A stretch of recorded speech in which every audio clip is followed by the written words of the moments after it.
আমাদের বাংলাদেশে গ্রামে শহরে এখনো হাজার হাজার মা বোন আছেন, নামাজ হয় না, নামাজ হয় না। আপনার আশেপাশে আপনার মা চাচি, আপনার যারা যারা নামাজ পড়ে, বিশেষ করে আপনার মাহরাম নারী যারা, আপনার মা বোন, তাদের নামাজের দিকে একটু খেয়াল রাখেন। অনেকে আছেন সালাত আদায় করেন, কিন্তু সালাত হয় না। কেন হয় না?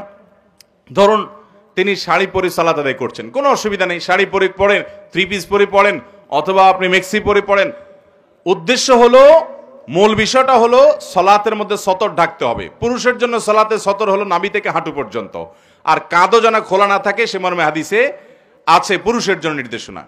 কিন্তু নারীর সলাতের জন্য তার সতর হলো মাথা থেকে পা পর্যন্ত, মুখমণ্ডল, দুই হাতের কবজি এবং পায়ের তলা, এগুলা ছাড়া তার পুরো শরীর তাকে ঢাকতে হবে।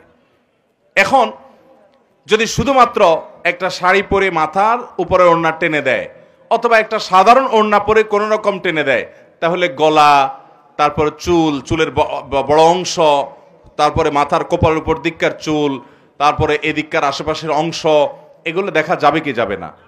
অনেক সময় দেখা যাবে যে পেট পিটের অংশ দেখা যাচ্ছে, হাতের গোছা, এগুলো রুকুতেছে উঠা নামার সময় শাড়ি সরে যায়, এগুলো দেখা যাবে। তো এগুলো যদি পুরো নামাজে খোলা থাকে তাহলে নামাজ হবে না। আমাদের অনেক বোনরা জানে না, অনেক মহিলারা জানে না, অনেক মারা জানে না। আজকাল অনেক নামাজের ওড়না বের হয়েছে মাশাআল্লাহ, যে ওড়না মাথা থেকে পা পর্যন্ত পুরো শরীরকে ঢেকে দেয়। ওইটার ভিতরে আপনি যদি তাদেরকে ওইটা দেন নামাজের জন্য, তাহলে ওটার ভিতরে নামাজ পড়লে আর এগুলো কোনোটা খোলা থাকে না। তার ভিতরে এবার শাড়ি থাকুক, অন্য কিছু থাকুক, উপর দিয়ে ওড়না মাথা থেকে পা পর্যন্ত ঢেকে ফেললেন। তো এই যে পুরো শরীর সতর ঢাকতে হয় নামাজের মধ্যে, অনেক মহিলারা জানেন না, তাদের নামাজ হয় না। তো এদের এই নামাজ আল্লাহর কাছে কবুল হবে না, যে নামাজের সতর ভালো করে ঢাকা হয় নাই।